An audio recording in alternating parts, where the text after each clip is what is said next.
Seattle is strengthened by the brilliance and resiliency of our diverse community.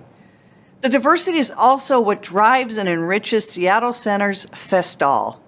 The 2021 Festal theme, Where the World Gathers, links together the series of 24 free festivals presented throughout the year, each with a unique cultural focus, identity, and a range of engaging activities. As a civic cultural series, Festal is unique in the world, bringing together organizations from our cultural communities to share their heritage and creative contributions with Seattle residents and to share it with the rest of the world who've been able to access the festivals online. I want to commend Festal producers and volunteers who, through these really challenging times, have maintained a platform of connection for our communities through these virtual presentations. You've persevered, venturing into new virtual worlds of music, art, movement, and cultural conversation. I wish you the very best in 2021 as you and we await a time when we really can all gather again together in person. Greetings to everyone participating in the Polish Festival Seattle and tuning into this virtual celebration of Polish culture and traditions. Our city has enjoyed a long and warm relationship with Poland through the Seattle Gdynia Sister City program, as well as academic, business, and cultural exchanges. The Polish Festival provides yet another opportunity for sharing these unique cultural experiences, and I would like to recognize the Polish American community in Seattle for preparing a rich program to share their culture, history, and accomplishments. Please accept my best, warmest regards for an enjoyable festival and continued success in the Polish American community in our city of Seattle.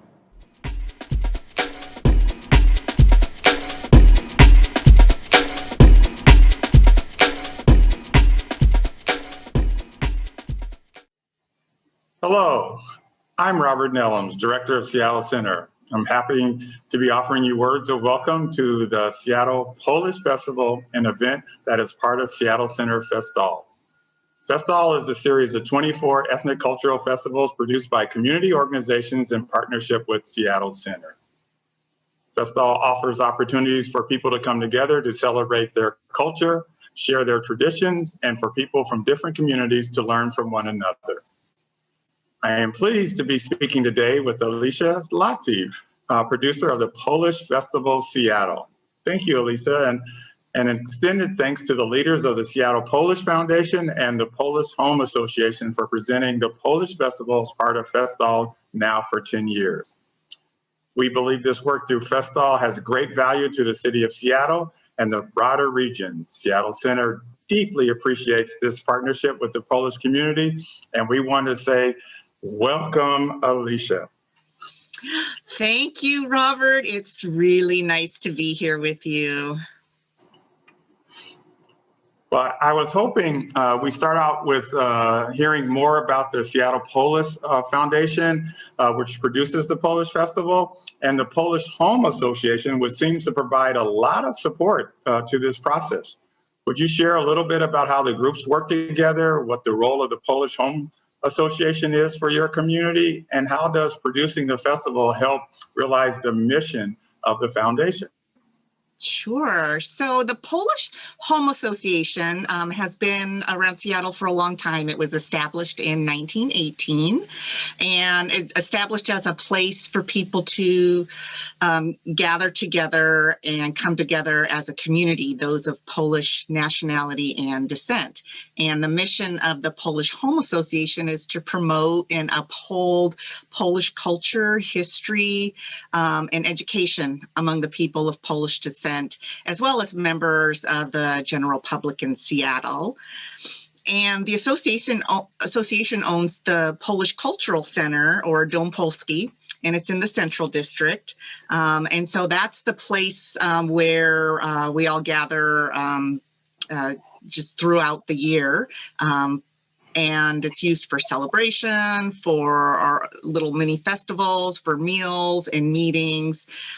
It's also been used as a music hall for Seattle neighbors in the past, and even Jimi Hendrix played there early in his career. So the Polish community has been around for over 100 years. And then the Seattle Polish Foundation is the main Polish American charity in Seattle and Washington State. And so the foundation's mission is to promote Polish heritage in the Pacific Northwest, which directly aligns with our festival mission. Very cool. Anytime you can get Jimi Hendrix in there, it's very, very cool. Yeah, we have plaque. That's very cool. So is there a theme for this year's festival, and how will people experience it if they attend online? Yeah, so we do have a theme for this year's festival. It's Dressed for Celebration.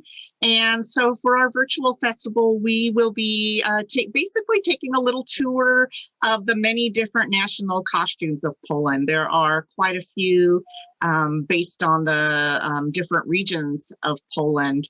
And they can be quite different, all quite beautiful, and all quite celebratory, used in special occasions. I'm excited. Part of what you'll also see is a virtual costume exhibit that we were able to film at Seattle Center Studios, and we had a great time. Oh, that's very cool. So the Polish Festival will be streaming a virtual program. And I understand we'll step back into gathering in person on a smaller level with some scheduled activities at the Polish home. What do you have to look forward to with the 2021 Polish Festival Seattle program this weekend? So now that we're able to gather again under the latest CDC and Washington State guidelines, we're having a vodka tasting event at the Polish Hall to raise money for next year's festival, which we really hope will be in person again.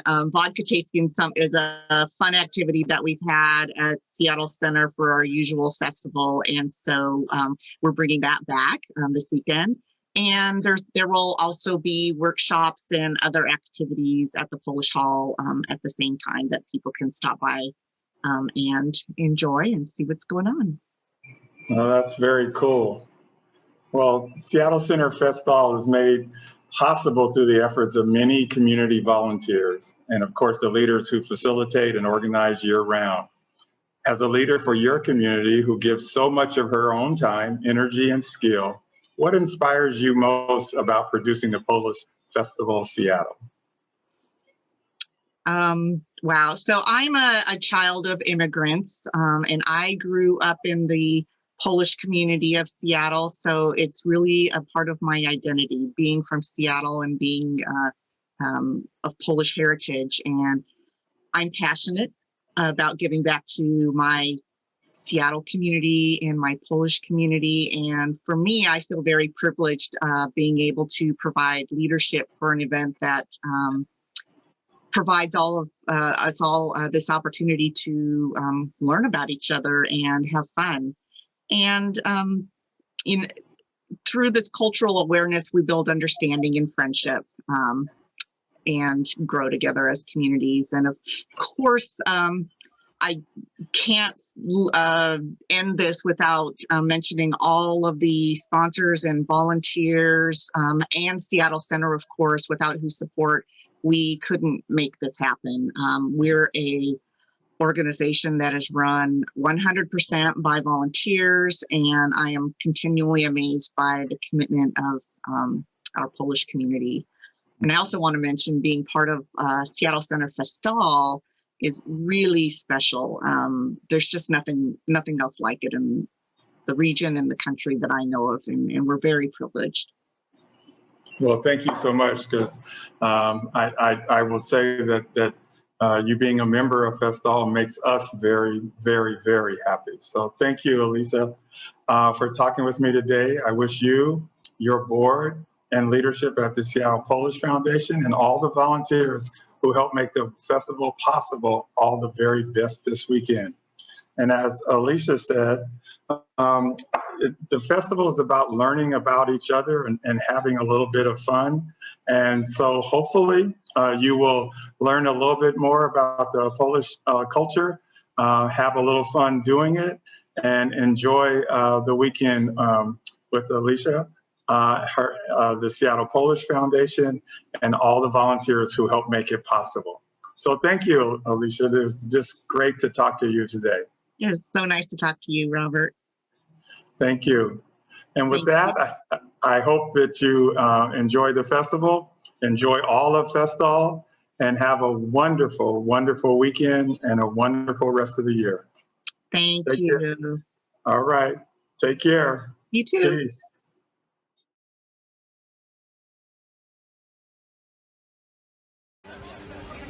Welcome to Polish Festival Seattle.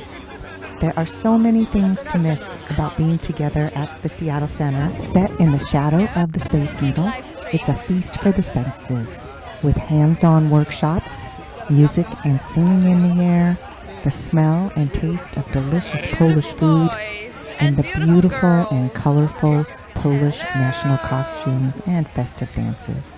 Today we will be presenting beautiful costumes from different regions of Poland through Polish Festival Seattle, memories, a costume exhibit, and dances.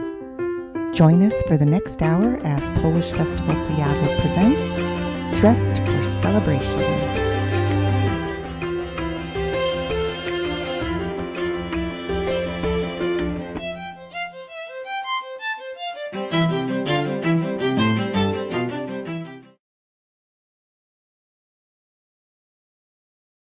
Welcome to Seattle Polish Festival 2021. My name is Paulina and I'll be your host for our virtual exhibit, Dress for Celebration.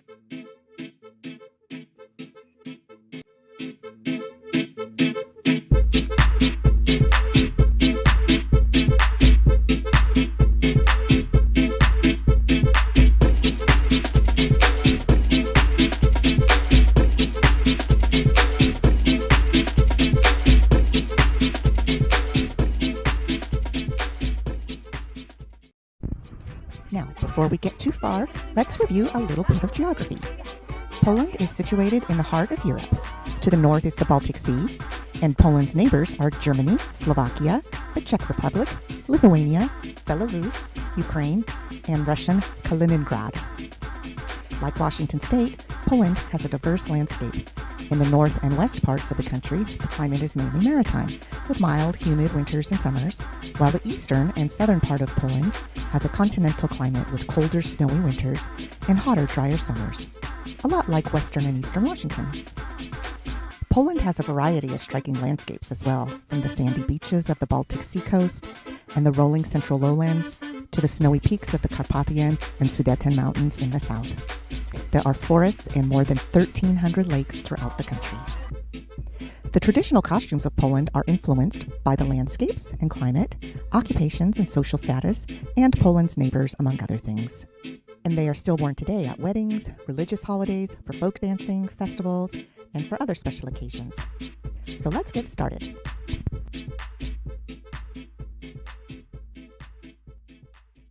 Welcome to Seattle Polish Festival 2021. Today, Maciej Smusz is joining me from Karpaty Polish Folk Dance Ensemble from Salt Lake City in Utah. Maciej will be showing us his collection of traditional Polish costumes, and he will tell us more about this. Maciej, would you like to introduce yourself? Of course. Thank you, Paulina. Hi, folks. My name is Maciej Smusz. Like Paulina said, I direct the Karpaty Polish Folk Dance Ensemble in Salt Lake City. I'm really happy to be here in Seattle to share these costumes with you and the history and the dances behind them today, from all around Poland. And I can't wait to show you what they're all about. Would you like to start with my costume, maybe? Yes. So the costume Paulina currently has on her, this is a costume from the region of Kujawy, which is in central Poland. The costume traditionally is very simple, made with three basic colors, blue, red, and white. You can also see this costume in different variations around the villages in pink and in yellow. but this is the most widely known one. You can see here beautiful handiwork embroidery, traditionally flower-based. If you'll turn around, you can see it on the back side as well. So very, very intricate embroidery in this region. We have this beautiful headpiece, which is almost rainbow. And you can see here, it's not a very traditional headpiece, although in central Poland, several regions, especially one we'll see later, Kurpia, you will also see a taller headpiece just like this.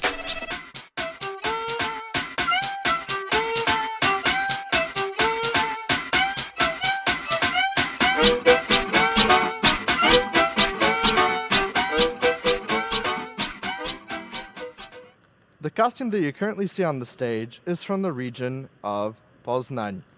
These are the costumes of the Bambry people.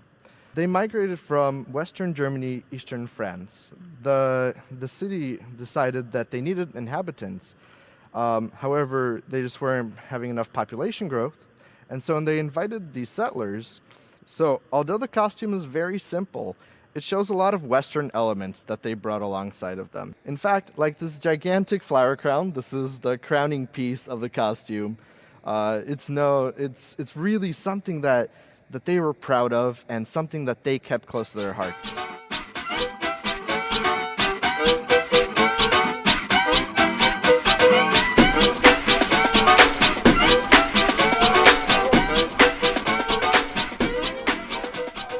Well, why don't you tell us a little bit more about what you're wearing today? So I'm wearing a costume from the village of Krzczonów, which is in the region of Lublin. This costume, as you can see, is very embroidered. A lot of the people that surrounded the village were Roma people, and they had very, very colorful, flashy colors, and so really they assimilated. And what was left was really jackets with this beautiful embroidery. I realized before that you also have a matching belt. Do you mind showing it off a little bit? Because I think it's quite fancy, quite the look. Is there any symbolism behind the colors, or is it just sort of the personality and individual style? Every single village in Poland really dictated what colors were in style. So, for example, the village of Krzczonów, which I currently have on, they decided that their main color patterns were going to be yellow, green, and red, with this exact pattern. And really that's what's fascinating about Poland, is that just jumping from village to village, even though the costume might be slightly the same, the color patterns will be different.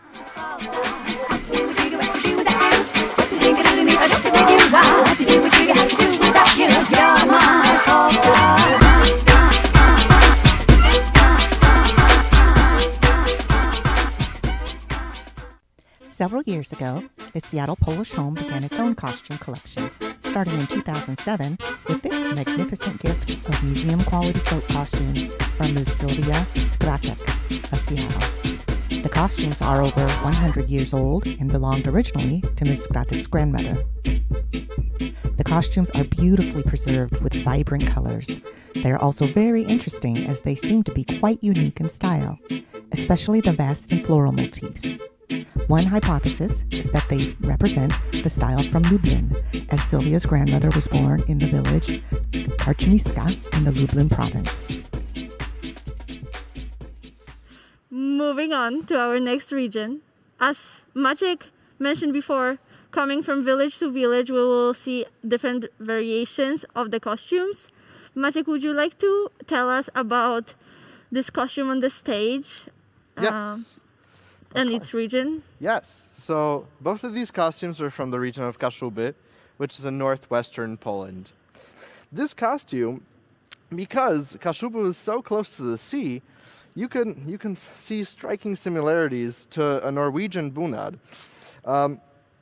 Based off just the cut of the costume, and even like the style of the skirt. This one is pleated. This one's not, meaning it was a little more further away from shore, actually. As Paulina mentioned, every village has its different colors. In Kashuba, they're actually very similar. However, you can see gold embroidery on this costume and silver on this one.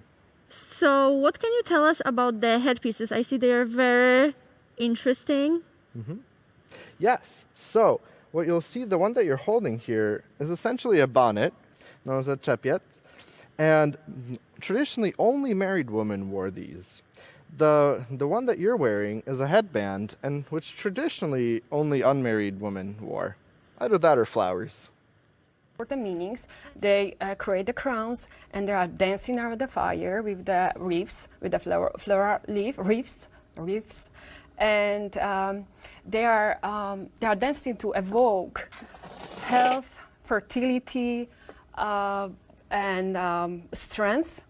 And then later on, they are going in the procession with the wreaths on to the lake, to the river, to the bay, to the sea. They put the candle in the night, and they put in the water and they launch the flower. They launch the flowers out. Yes, it symbolizes love, and perhaps people who are men who are interested in a woman. Sometimes they have two of them, and they're checking which one's gonna win, which one is gonna stay afloat longer. So, and sometimes you can even predict the marriage with that. That's amazing. Okay, let's learn how to make them. You've Sure. started one for me. Yes. So what kind of wire is this that you've used? So that's not traditional way to do it, Okay. of course, because we need to do it within a few minutes, Right. right? Because during the day they are doing this all for hours. This time we have a flower wire, like regular flower wire, and we cut a longer piece. Check the size of your head, while we are doing it. And that's how we start. Then you can, like this. I already start one. You started Like- one as well? Yes. If you weren't using the wire, you were doing this traditionally, how would you put it together? If I would do the traditional, I would not even use the wire the It traditional would just way. be the flowers. This would be the flowers. You just would grab two type of flowers, let's say two of them, put them across and move in like that. Wow. But it takes time because Yes. you gotta go one by one, take like that, and move in like this way. That is amazing. Like So that. what are the meanings of some of the herbs and the flowers that are involved? So they do protect before bad luck, let's say.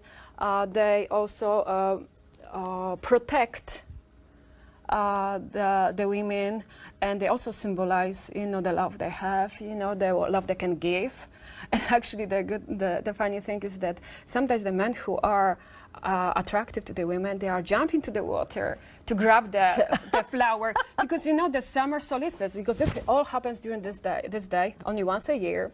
That's a day when they believe they fall in love. That's That's the so night. interesting. And that's the only night that when they can tell freely, they can express their love, their affection to the women. So by bringing the flower back to the flower crown back to the lady, it symbolizes a big love and stability. And a courtship.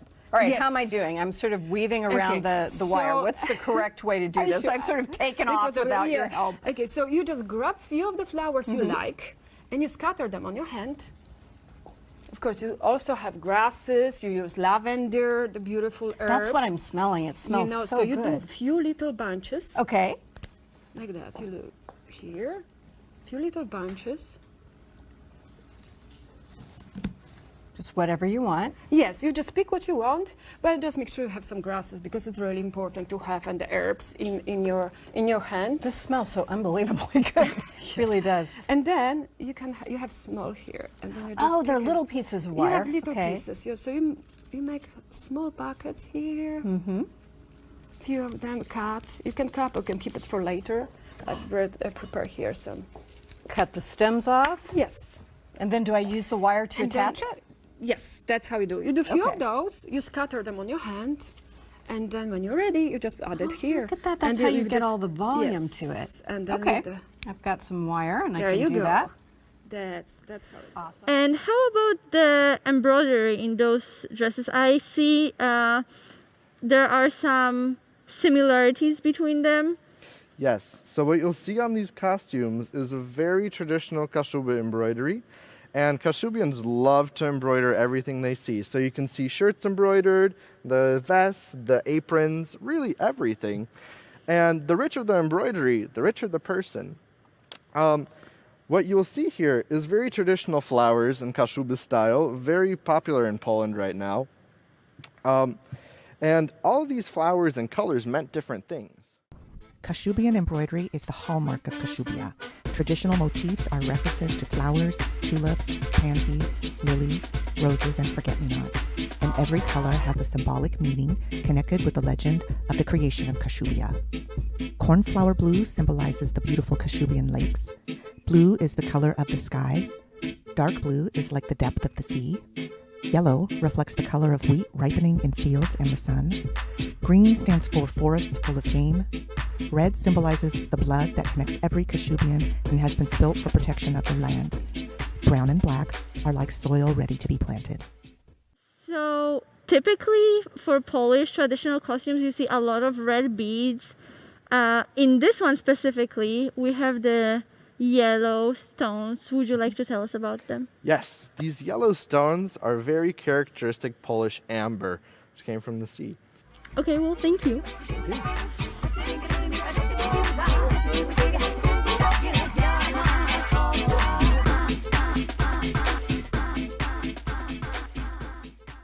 Our next costume is from Kurpie.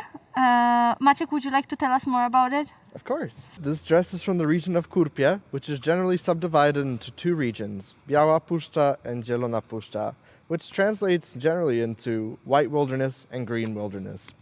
The costume that we have on display today is from the green wilderness. As you can see, we have a corset, which is unlike a lot of Polish corsets in that it's a lot more rectangular. We also see several other elements, like this embroidery on the shirt and the amber beads, which I'll explain the significance of in just a little bit. And how about the skirt over here? Yes, the blue skirt here, so they really liked dramatic colors, really something vibrant with red stripes, but they also wore plaid skirts in this region. I see. And what are the significant differences between the green and white Kurpie? So the white Kurpie is almost a misnomer because the costumes are generally green. Is the headpiece something that both of the region would have? So actually, the headpiece, this is a very characteristic headpiece for the ladies. They wear it just like this up on top of their heads. And it's really meant to make the lady look even taller. What you'll see here is flowers on the side. You can also, so there's any number of flowers, plus any number of peacock feathers, as you'd want, and plenty of ribbons as well. I see. And you mentioned the necklace before. I know we talked about Kashubi, and that's where amber is from. Why is it significant for this region? So this region, they imported the amber, and they did a lot of amber work in this region. They were also expert honey harvesters and woodsmen.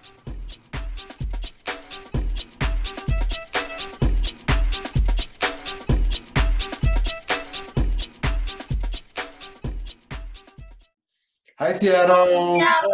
This is Lyconic from Tucson. We always loved going to your festival whenever it happened, and since it's virtual this year, we're throwing some videos your way and hoping to see you guys in person next year. So we've got our shirts on and we've got a poster. So yeah, enjoy the videos.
Up next is Łowicz, one of the most popular costumes in Poland. Maciek, would you like to tell us about what you guys are wearing? These are the costumes from the village of Łowicz. These are, one of the most popular costumes, most widely known in Polish dance. Mostly due to their embroidery and really to their striking orange color on the men and the vibrant colors on the skirt of the woman.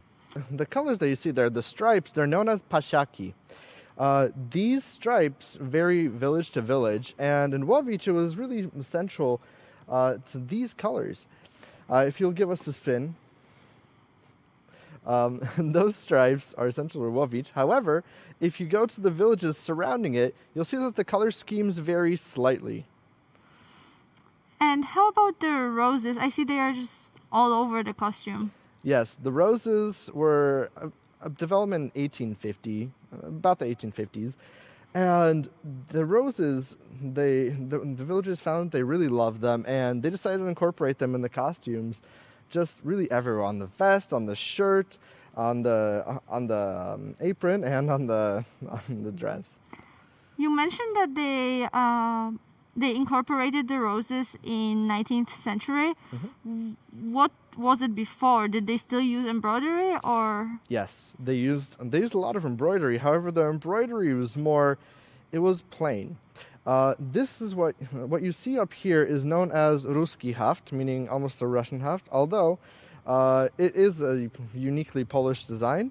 The Polish one, Polski haft, was more of a straight stitch, almost X's and straight lines, and it was still beautiful, but this is what they decided was what they ended up with. How about your costume? I see the stripes are slightly different. Do you know where that difference is coming from? Yes. So in the men's costume, you'll see a slight similarity to, if you've ever seen Marine's outfit, it's about the same.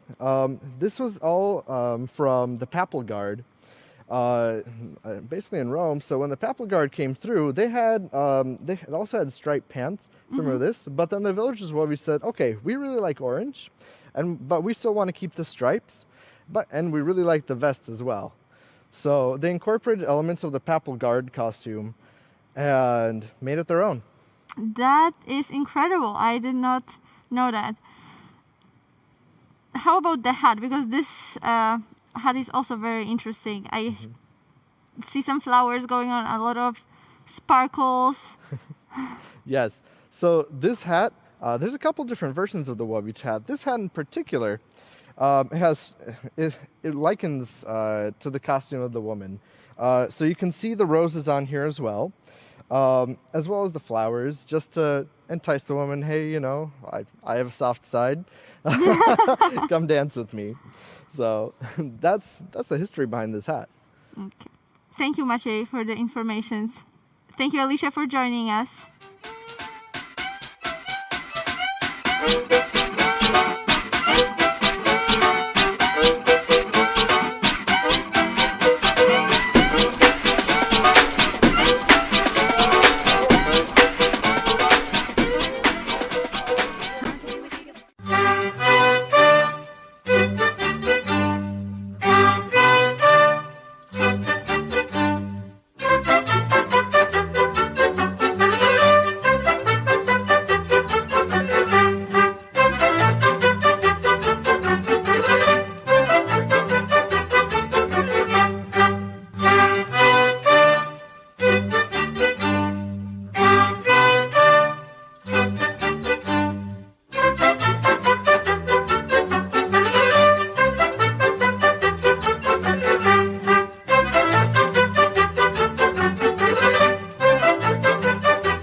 Up next, we have costumes from the city of Rzeszów and its vicinities. On stage, you see a man and a woman in the costumes of Rzeszów. Paulina is displaying the costume of a married woman. What's really interesting about this is that really the costumes are very embroidered. So you can see anywhere from Paulina's vest to her shirt to her headscarf, everything is embroidered with the general pattern of blue, red, and even greens. Next to Paulina is Kimit, who is modeling costume from Rzeszów. The costume is traditionally blue with colorful pom-poms and embroidery on the pockets and on the sides of the pants.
Next in our exhibit will be Krakowiak, which is one of Poland's national costumes. Maciek, you're wearing Krakowiak right now. Can you please describe your attire? Yes. So the Krakowski costume is one of the most recognizable Polish costumes, not the most recognizable. It has a very patriotic element popularized by Tadeusz Kościuszko, a Revolutionary War fighter in the US, but also a patriot for Polish independence. I see in your hat there's a bunch of peacock feathers. What is the story behind those? Because I believe that's the most impressive part of the costume. So the peacock feathers are an important part of this costume, and because Kraków was an important trading center, and peacock feathers were known to be a valuable commodity. If you had these, that meant you were rich or wealthy. If you guys see these jingle jangles on the side, these make noise. So when you're dancing, these will, if you can hear that, they can jingle. Well, now you just have to show us a couple steps. Oh, so so the Krakowiak, which comes from the city of Kraków, is a very traditional Polish dance from the city. Almost every Polish child learns this as a kid. It starts with a very simple step, what's known as cwał, meaning it's just a gallop. And if you listen in, you'll be able to hear the jingle jangle, and it'll remind you of horses running through a field. We're gonna go.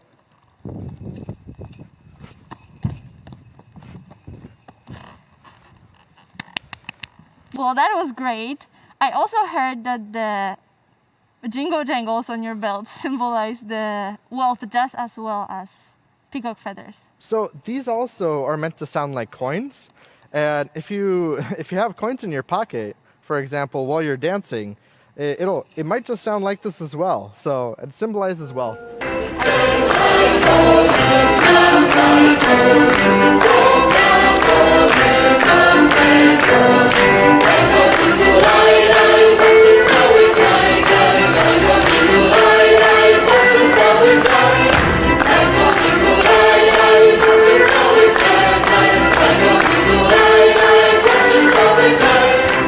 The woman's Kraków costume is heavily embroidered. The people of the city were generally pretty well off. This is a vest from a village called Bronowice, which is not too far from Kraków. As you can see, there's a lot of embellishments, a lot of embroidered elements, and ruffles similar to the men's costume. And what about the prints on the dress? So this is a material known as Tibet. It was imported over from the east, and really, it's this floral pattern that was really popular in Poland at the time. This material comes in all kinds of colors, anywhere from your greens to your blues to reds to whites, although the more vibrant colors are more popular nowadays. Another important element of the Kraków costume, on the skirt here you can see 3 rows of stripes. Ladies usually embellish their skirts with these stripes so that during the dance it would just give it a little more interesting look. So the flower wreath, as is traditional in most Polish costumes, is generally worn by young unmarried women. Once you get married, you get elevated and you don't have to show your hair anymore, and you get to put on a headscarf. As for the scarf, plaid was a very popular choice for scarves in Kraków.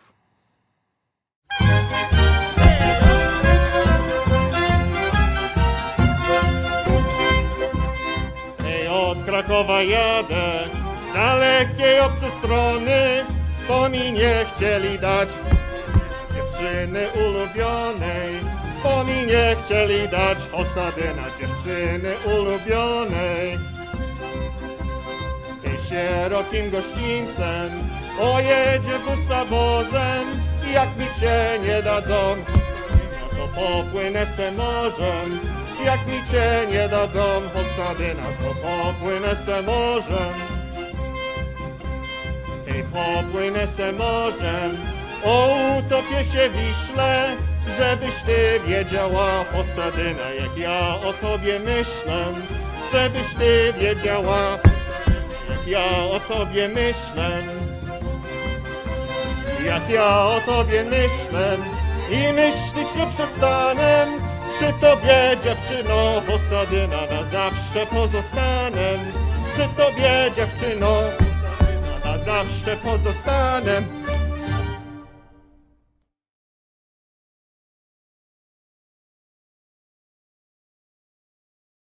The next set of costumes we're presenting today are from Spiš, which is in southern Poland at the border of Poland and Slovakia.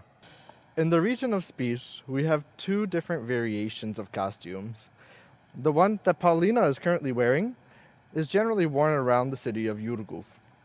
They love their reds and golds, and traditionally they had very short shirts and beautiful, beautiful apron. The men's costume is very idyllic of most mountaineer costumes in Poland. The pants that Kimmit is currently wearing are known as portki. They have some very ornament elements on them. In fact, there's two very special things right on his pants. So up here, you see parzenice. These are very significant mountain markings based on the village that you come from. Each village has their own style of parzenice. And then on the bottom, you also see pompons near the place where the pants split.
On stage, we have the representative costumes from the Grand Duchy of Warsaw, known in Polish as the Księstwo Warszawskie. Paulina is wearing a dress from that era, and Kimit is wearing the costume of an ułan. An ułan was a cavalier in the Polish army fighting for independence in the early 18th century. Poland was fighting for its independence and took inspiration from Napoleon's army. And therefore, these outfits that we see here are very, very similar to those of Napoleon's soldiers. Closest to me, Paulina is wearing a dress, most symbolic of the era. The dress features a high waistline in order to make a really flowing appearance while she moves. The dances most commonly danced in these costumes are Polonaise and Mazur.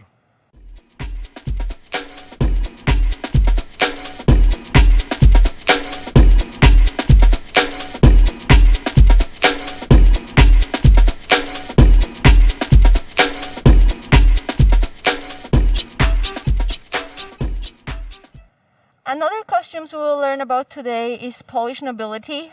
Maciek and Alicia are wearing male and female versions of the costume. The costume that we currently have on is the costume of the Polish nobility, known as the Szlachta.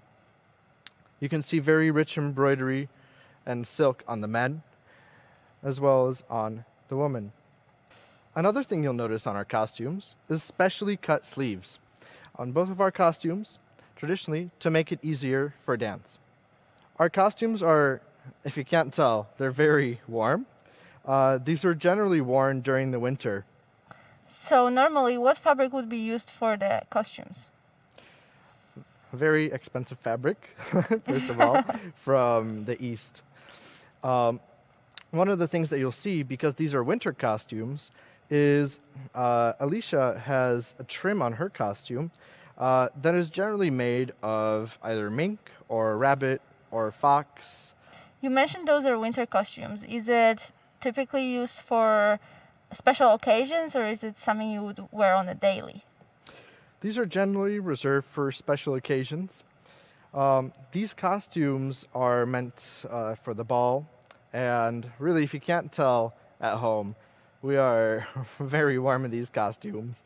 The nobility like to go on hunts in these costumes, as well as they used to go sleigh riding in these costumes. Can you tell us more about your hat as well? So traditionally, both the men and the women would wear a similar hat, enveloped in either fox or rabbit fur, with a brooch in the middle, except the men would also wear big feathers, traditionally pheasant feathers.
The Polish community has been very fortunate to have our own professional costume baker in Seattle, Basia Niesulowska. Many of her creations are worn by groups and individuals throughout the area. For several years before her retirement, a highlight of Polish Festival Seattle was the costume fashion show, where Basia showcased her beautiful designs. In the Opoczno region, I made this outfit of wool, striped wool, blues and greens, striped full skirt finished with navy edge, and a blouse made of scarf with embroidered color. Strój świętokrzyski, costume świętokrzyski. Wool with woven tape, linen apron, wool vest embroidered, sequences, tapes, and special headpiece. Basha has hand sewn, beaded, and Rzeszów embroidered region. many unique pieces. The outfit of vest, skirt, apron, headpiece. This is the apron and embroidery sequences of the vest. Cotton blouse, full skirt, finished with colorful ribbons, lining. Details of Silesia outfit from Bytom region. Apron, vest, headpiece. My background is in engineering. I graduated with Master Science degree in Materials Technology from Politechnika Poznańska, so I had nothing to do with sewing then, but I always loved Polish folk art, and when I went to high school in Poland, I danced in a folk dancing group for 2 years. When I migrated to USA and working as a designer of porcelain dolls and puppets, I started to think of making Polish folk costumes. My dream was to dress Polonia for bazaars, for events. I imagined many people in these beautiful outfits for the whole world to see. I taught myself how to sew by reading literature, by watching films. I really wanted to make unique Polish costume inspired by costume for people like me who had parents from different Polish regions. So I couldn't wear Silesia outfit or Rzeszów outfit. I wanted something combined, something reminding of Polish costume, but for people from different sides of Poland. Basha costume design was my business for many years. I had sewn and beaded and embroidered many unique pieces. Very, very proud of my Polish heritage, and I'm enchanted by the beauty of Polish folklore. Most people think of Polish costume from Łowicz, from Silesia, from Rzeszów, from Krakow. They're very familiar with them, but there's over 50 regions of Polish costume where you can recognize different costumes from. And when we had first Polish festival, I decided to make a few costumes from these less known regions to introduce new colors, to introduce new patterns. At every show we added new pieces, new themes, new customs. Every fashion show has to end with a bride. So for the very first fashion show I did, for first festival, Polish festival, I decided to make a bride from Rzeszów region, inspired by Rzeszów region, not exactly. She could be universal folk girl from Poland to match a noble man, a young man, in his noble outfit. But not only I wanted to show the outfits, I wanted to also show some custom, some Polish custom. So the last theme when the bride comes out is very typical for Polish gallantry. The outfit I made of 100% wool for the vest, all beaded, embroidered. Details are here with lace. Silk blouse, finished with laces. All the details. skirt made of 10 yards of raw silk and hundreds of sequences, beads on it, and lace. Finished with lace on the bottom, on the underskirt. Quite beautiful bride. She did a beautiful outfit.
That will be all we have for today. Thank you for joining us. Thank you, Maciek, for sharing your collection and knowledge.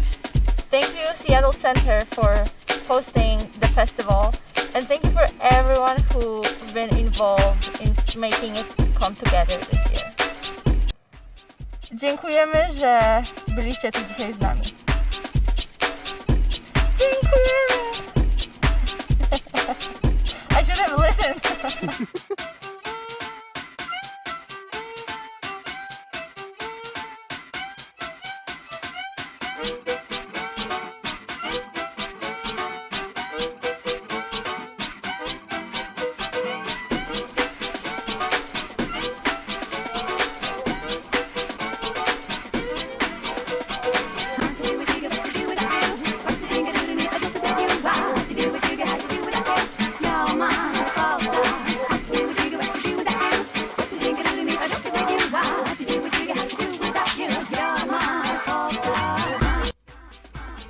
Thanks for joining us. We hope you enjoyed this video and hope to see you in person in 2022. Mamy nadzieję, że podobał Ci się ten film. Do zobaczenia w przyszłym roku.